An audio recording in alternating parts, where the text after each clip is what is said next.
Alright guys, we are back and I have a couple of parts in the boot which we're going to go and take a look at. This episode of Motoring Box is proudly supported by Century Batteries. Welcome back to Motoring Box, I'm Sean McKellar and today we are on a bit of a parts collection for the Mitsubishi Magna Ralliart. So I'm still waiting on some brand new parts which I've ordered from eBay, but I also need some second-hand trim parts and things for the interior, so that's what we're sorting out today. Today we're taking the BA Falcon XR6 Turbo and this thing is running like a dream. The fun of restoring an old Australian car. It's pretty crazy how hard it is to get parts for a Mitsubishi Magna.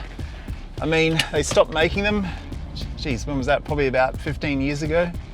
And yeah, it's just impossible to find brand new parts, like engine parts, driveline parts, suspension parts, that's easy. It's all of the weird stuff like interior bits.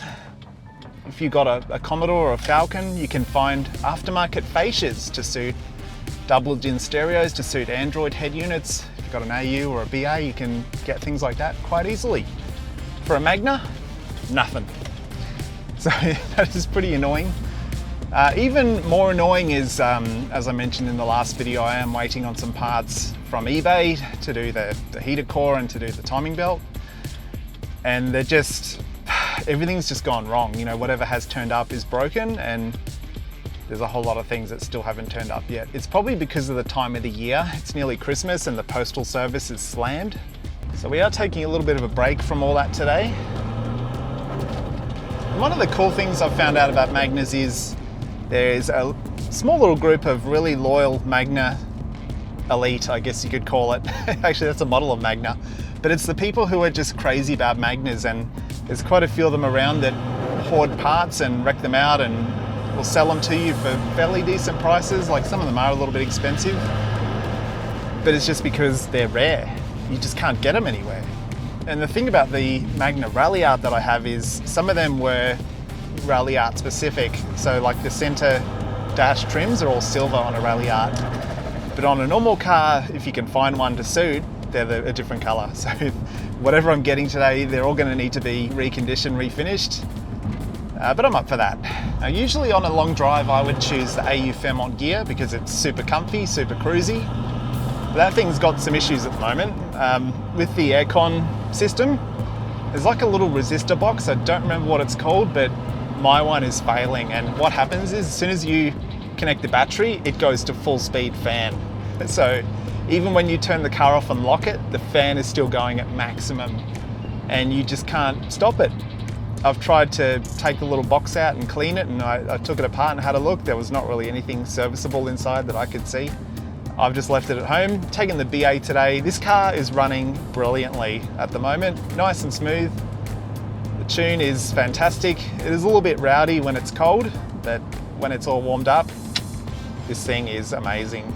You can just hit the highway, you can hit cruise control and just knock out the Ks. So yeah, settle in. I'll check in with you guys a little bit later on.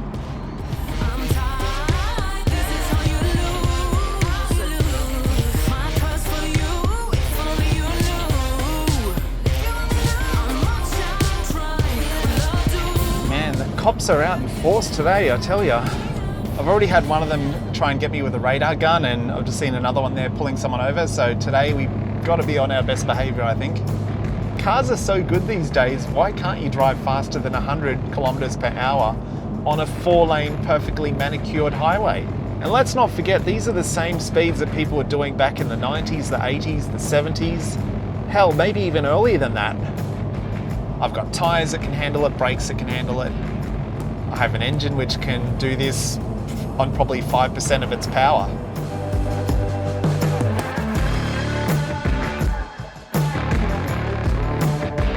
It's an ISR34 GT Turbo up ahead, slammed on coilovers with some hectic poke on the wheels.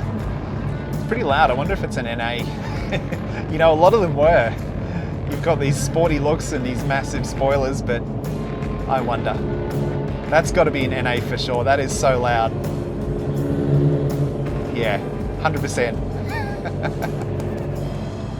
It's a nice Maloo. Beautiful. 317. In this car's current form, if it had a badge on the boot with the number of kilowatts, like that one does, 317, I guess it would probably say 370, 380. So yeah, there you go.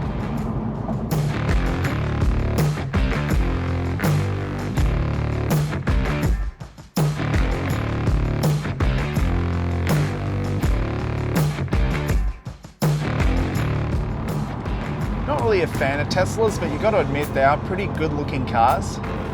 Pretty futuristic. I wonder if that's going to be one of those things where you look back at them in 10 or 15 years time and it's like a joke version of the future.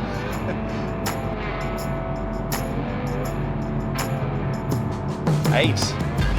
Love it. Do people hate on AUs as much as they used to? I don't know. I think they're becoming quite accepted now, especially the XRs. Like, that's a good looking car.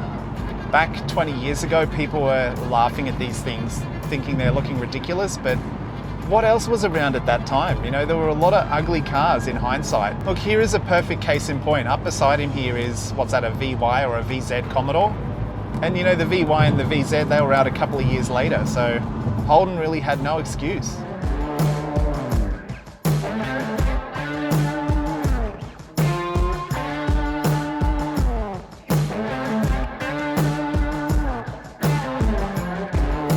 We are approaching our destination. I will check in with you guys a little bit later on.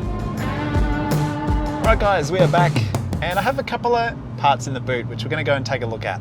So these are nothing super exciting, but they are just little parts which I need to complete my Magna Ralliart, mostly on the interior side. And they're just parts that you can't really find anymore, like only from wreckers if they've got the right car you want and in the right trim level and etc.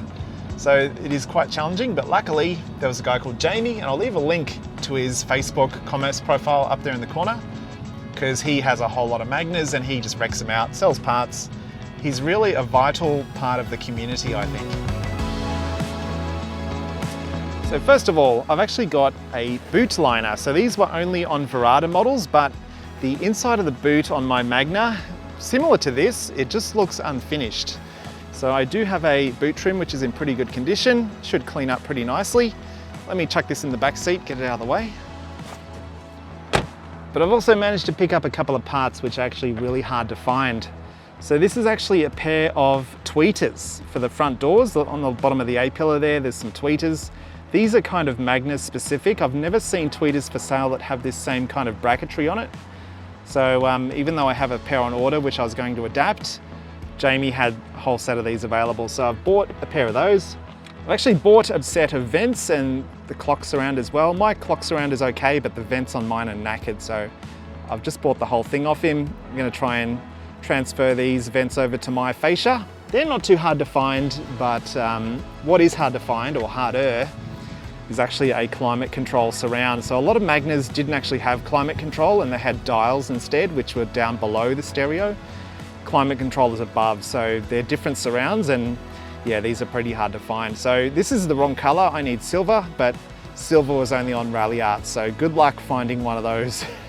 So I got one of those off him. I will have to refinish this, but I've got some really good news. I have actually found they call it a vinyl die, I think, but you can use it on interior plastics, and it is almost a perfect match. I've also got an entire set of little door cups.